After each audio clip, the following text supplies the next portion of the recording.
নমস্কার, আশা করি আপনারা প্রত্যেকে ভালো আছেন। দর্শক বন্ধু, কুম্ভ রাশি মে মাস 2024 কেমন যেতে চলেছে সেটা নিয়ে আলোচনা করব, চেষ্টা করব। এই 9টা গ্রহ আপনার রাশির সাপেক্ষে এই মে মাসে কোথায় কোথায় অবস্থান করেছে আমরা এক পলকে অতি অবশ্যই জেনে নেওয়ার বা দেখে নেওয়ার চেষ্টা করব। তাহলে কুম্ভ রাশিতে চন্দ্রের অবস্থান, যার কারণের জন্য আপনার কিন্তু কুম্ভ রাশি। এই মে মাসের শুরুতেই রাশিতেই শনি মহারাজ অবস্থান করছে। দ্বিতীয়ভাবে রাহু, বুধ এবং মঙ্গল অবস্থান করছে। তৃতীয়ভাবে রবি এবং শুক্র। চতুর্থভাবে দেবগুরু বৃহস্পতি এবং অষ্টমে কেতুর এই অবস্থান এই মে মাসে কুম্ভ রাশির জাতক বা জাতিকাদের কতটা সফলতা এনে দিতে চলেছে সেটা নিয়ে আলোচনা করব। তাহলে প্রথমে আমরা দেখব এই কুম্ভ রাশির জাতক বা জাতিকাদের এই মে মাসে স্বাস্থ্য কেমন যেতে চলেছে। তাহলে কুম্ভ রাশির জাতক বা জাতিকাদের স্বাস্থ্য বিচার করতে গেলে অতি অবশ্যই আমাদের দেখা প্রয়োজন রাশির মালিক। তাহলে আপনার রাশির মালিক কি? আপনার রাশির মালিক হচ্ছে শনি মহারাজ এবং মাসের শুরুতেই অবস্থান করেছে আপনার রাশিতে, এবং সেই রাশিটাই কিন্তু শনি মহারাজের ফার্স্ট হাউস বা নিজের ঘর। এক কথায় বলতে গেলে রাশির মালিক রাশিতেই অবস্থান করে আছে। আপনার জন্মকুণ্ডলী বা ন্যাটাল চার্টে যদি আপনি দেখেন এই শনি মহারাজের অবস্থান খুবই ভালো, তাহলে সেরকম কোনো উদ্বেগ কিন্তু ইন্ডিকেট করছে না এই মে মাসে 2024 যারা কিনা রয়েছেন কুম্ভ রাশির জাতক বা জাতিকা।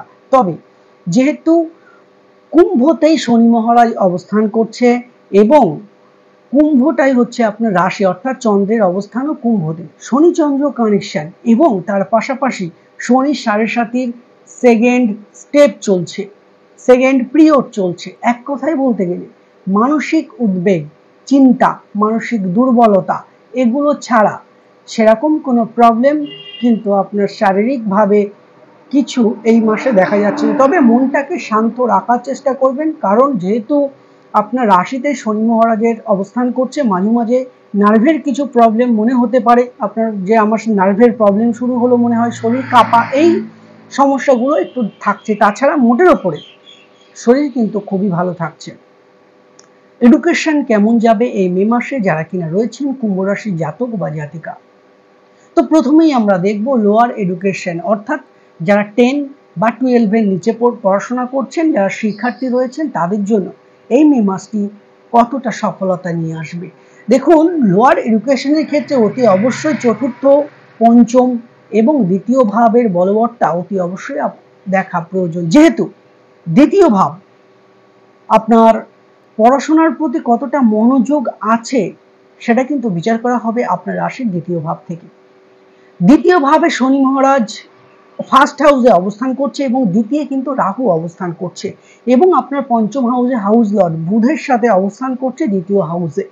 এটা কিন্তু আপনার পড়াশোনার প্রতি কিছুটা কিন্তু মন অন্যদিকে টেনে নিয়ে যাওয়ার একটা জায়গা কিন্তু বার করবে, অর্থাৎ পড়াশোনার প্রতি মন না বসা, এরকম একটা জায়গা কিন্তু লক্ষ্য করতে পারবেন যারা 10 অথবা 12-এর নিচে আছেন। তবে যেহেতু আপনার দ্বিতীয় হাউসের হাউস লর্ড দেবগুরু বৃহস্পতি অবস্থান করে আছে শুভভাবে, চতুর্থ ভাবে, সেক্ষেত্রে মোটের ওপরে লোয়ার এডুকেশনের সাথে যারা যুক্ত রয়েছেন অতি অবশ্যই আপনারা একটা কাজ করবেন, প্রতিদিনের কাজ প্রতিদিন তুলে ফেলার চেষ্টা করবেন। পড়াশোনার প্রতি একটু হেলামো করলে বা গা ছেড়ে দিলে বা দেখা যাচ্ছে অলসতা ভাব আনলে এটা কিন্তু পড়াশোনার প্রতি আপনাদের পরবর্তী দিকে কিন্তু একটু সমস্যা দেখার সম্ভাবনা অতি অবশ্যই থাকছে। তবে এই দেবগুরু বৃহস্পতি সম্পূর্ণ মাস জুড়ে চতুর্থ হাউসে অবস্থান করছে। এক কথায় যদি আমি বলি, কুম্ভ রাশির জাতক বা জাতিকাদের মোটের উপরে লোয়ার এডুকেশনটা ভালো যাবে এই মাসে, কিছুটা হলেও এটা কিন্তু অতি অবশ্যই বলা যায়। এবার দেখব যারা মাস্টার ডিগ্রি করছেন, গ্রাজুয়েশন করছেন, পোস্ট গ্রাজুয়েশন করছেন, যারা ইঞ্জিনিয়ারিং নিয়ে পড়াশোনা করছেন তাদের জন্য এই মাসটি কেমন যেতে চলেছে। যারা হায়ার এডুকেশনের সাথে যুক্ত রয়েছেন তাদের জন্য বুধের বলবৎটা অতি অবশ্যই কিন্তু প্রয়োজন থাকা চাই আপনার জন্মকুণ্ডলিতে। এই সময় দাঁড়িয়ে বুধ আপনার অবস্থান করছে দ্বিতীয় হাউসে। আবারও বলছি, যেহেতু এটা হায়ার এডুকেশনের ক্ষেত্রে আমি কথা বলছি, দ্বিতীয় হাউসে এবং রাহু দ্বারা কানেক্টেড। রাহু কি করবে? আপনার পড়াশোনার প্রতি কিন্তু মনটা একটু অন্যদিকে কনভার্ট করানোর চেষ্টা করবে, প্রেমের দিকে বা যে কোনো কাজে পড়াশোনার একটা ব্যাঘাত ঘটানো, মোবাইলের প্রতি বেশি সময় দেওয়া, বাইরে বেশি মন দেওয়া, যার কারণে যেন পড়াশোনার প্রতি একটা অনীহা সৃষ্টি করার সম্ভাবনা থাকছে। তবে এটা বেশি দিনের জন্য নয়। এই পঞ্চম হাউসে হাউস লর্ড দ্বিতীয় ভাব থেকে অর্থাৎ রাহুর ঘর থেকে তৃতীয় ভাবে এসে অবস্থান করবে। কবে না 11ই মে। 11ই মে পর্যন্ত একটু সময়টা চাপের যাবে, তবে 11ই মের পর যখন রাহু থেকে এই বুধ মুক্তি পাবে তখন কিছু না কিছু সফলতা কিন্তু অতি অবশ্যই আপনি কিন্তু পেয়ে যাওয়ার সম্ভাবনা থাকছে। তবে একটু নিজেকে সংযত রাখার চেষ্টা করবেন, কারণ পড়াশোনার প্রতি কিছুটা কিন্তু সমস্যা দেখা যাচ্ছে, কারণ জ্যোতিষ শাস্ত্রে বা জন্মকুণ্ডলিতে এই তৃতীয় ভাবটাও কিন্তু ততটা কিন্তু শুভ ভাব নয়। যেহেতু পঞ্চম হাউসের হাউস লর্ড আপনার এডুকেশনটাকে কন্ট্রোল করবে বুধ, দ্বিতীয় ভাবে এমনি পীড়িত আছে, রাহু দ্বারা আকৃষ্ট, এবং তৃতীয় ভাবে এসে অবস্থান করবে, কিছুটা প্রবলেম দেবে। তো সেক্ষেত্রে অতি অবশ্যই নিজের মনটাকে শক্ত রাখার চেষ্টা করুন এবং বাইরের অবাঞ্ছিত বন্ধু বান্ধব থেকে নিজেকে দূরে রাখার চেষ্টা করুন। সেটা কিন্তু আপনার জন্য এই মে মাসটা খুবই ভালো সফলতা নিয়ে আসবে। লাভ লাইফ কেমন যেতে চলেছে যারা কিনা রয়েছেন কুম্ভ রাশির জাতক বা জাতিকা এই মে মাস 2024, প্রেমের ক্ষেত্রেও এই পঞ্চম ভাব থেকে যে শুধু এডুকেশন বিচার করা হবে এটা কিন্তু নয়। এই পঞ্চম ভাব হচ্ছে প্রেম ভাব, ভালোবাসার ভাব। তাহলে পঞ্চম হাউসে হাউস লর্ড দ্বিতীয় ভাবে অবস্থান করে আছে বুধ এবং রাহু দ্বারা কানেক্টেড। দেখুন এটা কিন্তু ভালো যোগ, রাহু দ্বারা কানেক্টেড। রাহু কি করবে, আপনাদের ভোগ বিলাসিতা, ঘুরতে যাওয়ার প্রবণতা, মনের কথা বলা, এগুলো কিন্তু আরো বেশি পরিমাণে বাড়িয়ে দেবে। তবে 11ই মের পর থেকে এই বুধ যখন মেষে এসে অবস্থান করবে অর্থাৎ তৃতীয় ভাবে, তখন কিন্তু শনির দৃষ্টি পড়বে। শনির দৃষ্টি প্রেমের ক্ষেত্রে অনেকটাই কিন্তু বিচ্ছেদের জায়গা তৈরি করানোর চেষ্টা করবে, আপনাদের মধ্যে সন্দেহের প্রবণতা বাড়াবে, দুজনের মধ্যে তৃতীয় ব্যক্তি আসার সম্ভাবনা থাকবে। সেক্ষেত্রে দুজন দুজনকে যদি বোঝার চেষ্টা করেন তাহলে কিন্তু অতি অবশ্যই আপনাদের সম্পর্কটা টিকে যাবে, কারণ শনির দৃষ্টি আপনাদের মধ্যে সবসময়ের জন্য একটা সন্দেহের প্রবণতা এটা কিন্তু সৃষ্টি করবে, দুজন দুজনের মাথা গরমের প্রবণতা এটা কিন্তু সৃষ্টি করবে, আপনার প্রেমের প্রতি মন উঠে যাওয়া, যে আর ভালো লাগছে না, একটা আনকমফর্ট ফিল করবার একটা জায়গা কিন্তু দেখা যাবে যারা কিনা রয়েছেন কুম্ভ রাশি জাতক বা জাতিকা। প্রেমের ক্ষেত্রে মে মাস 2024 11ই মের পর থেকে এটা কিন্তু আপনি লক্ষ্য করতে পারবেন। অতি অবশ্যই নিজেকে সংযত রাখার চেষ্টা করবেন, এটা কিন্তু আপনাদের জন্য অতীব শুভ। দর্শক বন্ধু, এবার আমি যদি দেখি বিবাহিত লাইফের ক্ষেত্রে আপনাদের কেমন যেতে চলেছে এই মে মাস 2024 কুম্ভ রাশির জাতক বা জাতিকাদের। কুম্ভ রাশির জাতক বা জাতিকাদের আপনি বিবাহিত লাইফে কতটা সফলতা পাবেন বা কতটা সমস্যার সম্মুখীন আপনাকে হতে হবে সেটা কিন্তু বিচার করতে হবে আপনার জন্মকুণ্ডলী রবির বলবত্তার উপরে নির্ভর করে। অর্থাৎ আপনার জন্মকুণ্ডলিতে যদি রবি বলবান থাকে, শুভ নক্ষত্রে বা শুভ ভাবে গিয়ে অবস্থান করে, তাহলে মোটের ওপরে দাম্পত্য জীবনের ক্ষেত্রে কিছু না কিছু সুখ, ঐশ্বরিক সুখ আপনি লাভ করতে পারবেন। তবে এই রবি যদি আপনার জন্মকুণ্ডলিতে খারাপ থাকে তাহলে কিন্তু কিছু না কিছু প্রবলেম দেবে। যদিও এই সময় দাঁড়িয়ে আপনার বিবাহ বা দাম্পত্য জীবনটাকে যে গ্রহটা কন্ট্রোল করবে রবি, সেই গ্রহের অবস্থান এই মে মাসে খুবই ভালো থাকছে, এবং মে মাসের পরেও যদি আমি দেখি 14ই মের পর থেকেও কিন্তু মোটের উপরে খুব ভালো যাবে, কারণ আপনার দাম্পত্য জীবনের যে গ্রহটাকে কন্ট্রোল করবে রবি, সেটা তৃতীয় ভাব থেকে চতুর্থ ভাবে গিয়ে অবস্থান করবে, এটা কিন্তু খুবই ভালো। যদি আপনার এই সময় দাঁড়িয়ে কিছু টুকিটাকি প্রবলেম থাকে তাহলে সেই প্রবলেম থেকে কিছু না কিছুটাও আপনি বেরাতে পারবেন, সেটা হচ্ছে 14ই মের পর থেকে। 14ই মের পর থেকে মোটের ওপরে আপনাদের দাম্পত্য জীবনের ক্ষেত্রে কিছুটা প্রেম অনুভব করবেন। তার আগে এই মাস জুড়ে আপনার প্রিয় মানুষ বা আপনার স্বামী বা স্ত্রীর মধ্যে মাথা গরমের প্রবণতা আপনি কিন্তু লক্ষ্য করতে পারবেন, কারণ রবি উচ্চস্থ থাকছে মকরে এবং রবি কিন্তু অগ্নিকারক গ্রহ। শুধু এই মাসে নয়, আপনার স্বামী বা স্ত্রীর মধ্যে মাথা গরমের প্রবণতা এটা আপনি কন্টিনিউ দেখতেই থাকবেন বা এটা চলবে। আর মকর রাশির জাতক বা জাতিকাদের ক্ষেত্রে দাম্পত্য জীবনের ক্ষেত্রে টুকিটাকি প্রবলেম কিছু না কিছু দেখতে পাচ্ছেন আপনি, অনেকদিন থেকেই ক্রিয়েট হচ্ছে। তো কিছু না কিছু সমস্যা থেকে আপনি অতি অবশ্যই বেরিয়ে আসতে পারবেন, তবে ওয়েট করুন মে মাসের 14 তারিখের পর থেকে, এটা কিন্তু খুবই ভালো।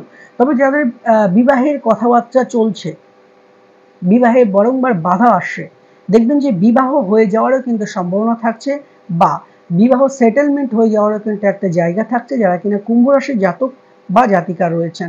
তবে যেহেতু আপনার বিবাহিত লাইফটাকে কন্ট্রোল করবে রবি, এবং আপনার সপ্তম হাউসের হাউস লর্ড রবি। দেখুন দর্শক বন্ধু, যাদের সপ্তমে রবি থাকবে বা সপ্তম হাউসের হাউস লর্ড রবি থাকবে, তাদের দাম্পত্য জীবনের ক্ষেত্রে কিছু না কিছু প্রবলেম কিন্তু থাকবে অতি অবশ্যই।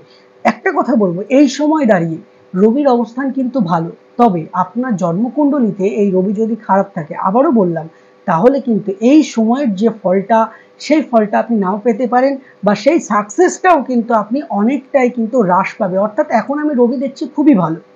রবি হচ্ছে সফলতার কারক, অর্থাৎ দাম্পত্য জীবনের ক্ষেত্রে সফলতা 100% পাবেন।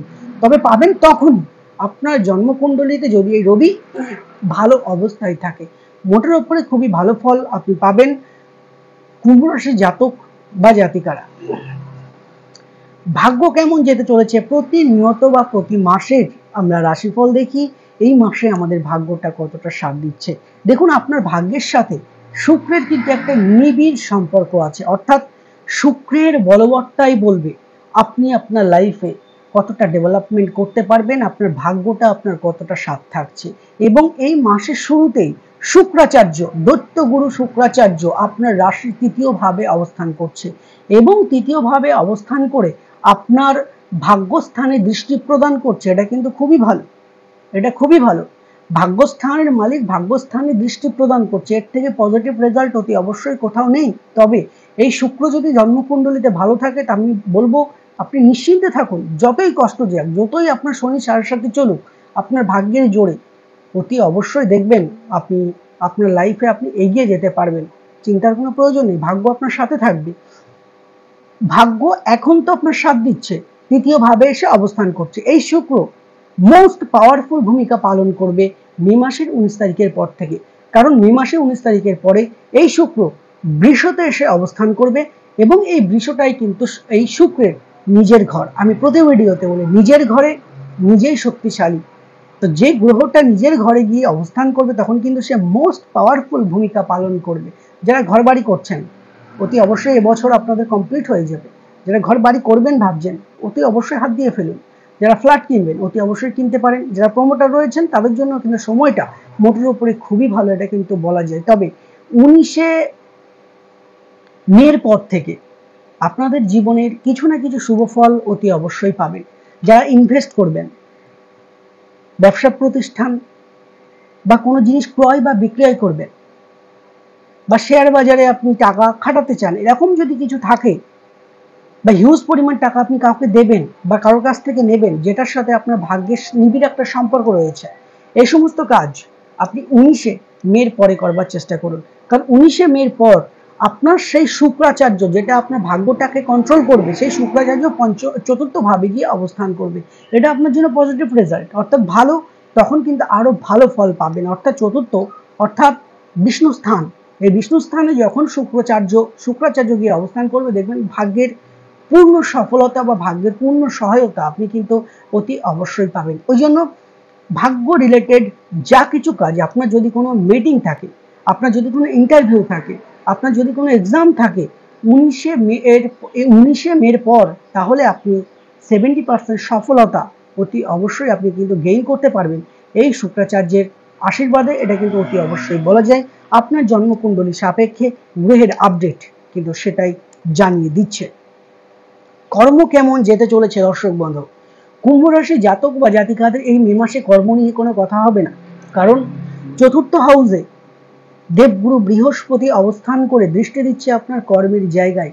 এটা মোস্ট পাওয়ারফুল একটা যোগ, এবং এটাতে আপনার হাতে সুযোগ আসবেই আসবে। 10th হাউস আপনার কর্ম বিচার করা হবে, আপনার কর্মের কতটা প্রেশার বাড়বে, কি ধরনের কর্ম পাবে সেটা পরবর্তী বিষয়। আপনি যে কর্মের সাথে যুক্ত হয়ে আছেন, সেই কর্মের জায়গায় প্রেশার বাড়বে, কর্মের চাপ বাড়বে, ওভারটাইমও করতে হতে পারে। তবে দ্বিতীয় হাউসের হাউস লর্ড দেবগুরু বৃহস্পতি, যেখান থেকে সঞ্চয় বিচার করা হবে, অর্থনৈতিক সবলতা, চতুর্থ হাউসে অবস্থান করে আছে, দৃষ্টি দিচ্ছে দশম হাউসে। এটা যদি আপনারা দেখেন, সুন্দর একটা যোগ কিন্তু হয়ে আছে।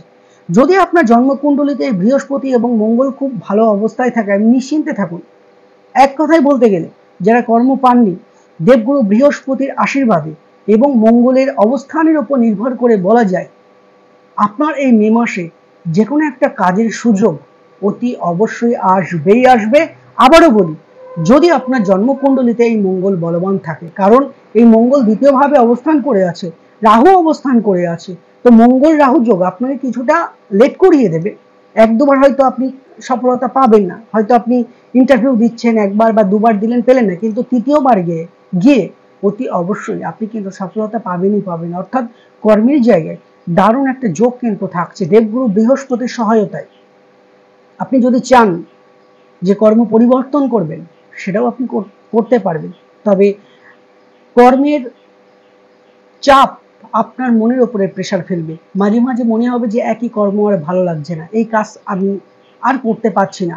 তবে যে কোনো কাজ পরিবর্তন করবেন, একটা কাজ ধরবেন, জয়েন করবেন, তারপরে একটা কাজ ছাড়বেন। কারণ রাহু আপনাকে কিন্তু হঠকারী সিদ্ধান্ত নিয়ে ভুল পথে প্রচালিত করবার কিন্তু একটা জায়গা রাখবে, সেখান থেকে নিজেকে দূরে রাখার চেষ্টা করবেন।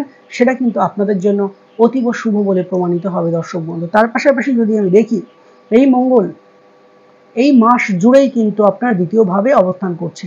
রাহু কিছুটা প্রবলেম করবে, চিন্তার কোনো প্রয়োজন নেই। আপনি নিজেকে সংযত রাখার চেষ্টা করবেন, এটা আপনার জন্য অতি অবশ্যই শুভ বলে প্রমাণিত হবে। যাদের প্রমোশনের যোগ আছে, যেহেতু একাদশ ভাবের হাউস লর্ড দেবগুরু বৃহস্পতি চতুর্থে অবস্থান করে দৃষ্টি দিচ্ছে আপনার দশম হাউসে, প্রমোশনেরও কিন্তু একটা যোগ থাকছে। তবে যাদের জন্য লোন নিয়ে একটু প্রবলেম চলছে, মোটামুটি আশা করা যায় মে মাসের শেষের দিকে গিয়ে আপনাদের লোনটা হয়ে যাওয়ার সম্ভাবনা থাকছে। তবে পেপারস জনিত প্রবলেমের জন্য আপনাদের সমস্যাটা হওয়ার কিন্তু সম্ভাবনা অতি অবশ্যই থাকছে। তবে আর পাশাপাশি একটা কথা বলবো, আপনার মুখের ভাষা কর্মক্ষেত্রে একটু সংযত রাখার চেষ্টা করুন। যার সাথে কথা বলবেন একটু ভাবনা চিন্তা করে কথা বলবেন, কারণ একটা মুখের ভাষা বা একটা কথা আপনাদের শত্রুতা বৃদ্ধির কারণ হয়ে দাঁড়াতে পারে। আরেকটা মোস্ট ভাইটাল বিষয়, যেটা পারিবারিক, পারিপার্শ্বিক বা অফিসে কোনো রকম কোনো অবাঞ্ছিত ঝামেলার মধ্যে জড়িয়ে পড়বেন না। যে কোনো ঝামেলা থেকে নিজেকে দূরে রাখার চেষ্টা করুন। অষ্টমে কেতু বসে আছে, গুপ্ত শত্রুতা অতি অবশ্যই বাড়বে, এবং তার পাশাপাশি তন্ত্র দ্বারা আপনার উপরে ক্ষতি করারও কিন্তু চেষ্টা হতে পারে। জাস্ট সাবধানে থাকুন, যে কোনো রকম সমস্যা থেকে নিজেকে দূরে রাখার চেষ্টা করুন, সেটা আপনার জন্য অতি অবশ্যই খুবই ভালো বলে প্রমাণিত হবে। প্রত্যেকে ভালো থাকুন। যারা এখনো পর্যন্ত আমাদের চ্যানেলটি সাবস্ক্রাইব করেনি, অতি অবশ্যই চ্যানেলটি সাবস্ক্রাইব করে দিন এবং ভিডিওটি লাইক করে দিন দর্শক বন্ধু। যারা চেম্বারে আসবেন, উপরে দেওয়া নাম্বারে 2 থেকে 3 দিন আগে বুকিং করিয়ে আসবেন। দেখা হচ্ছে নেক্সট যে কোনো একটি ভিডিওতে। নেক্সট ভিডিও আসা পর্যন্ত প্রত্যেককে ভালো থাকুন, সুখে থাকুন এবং শান্তিতে থাকুন। নমস্কার।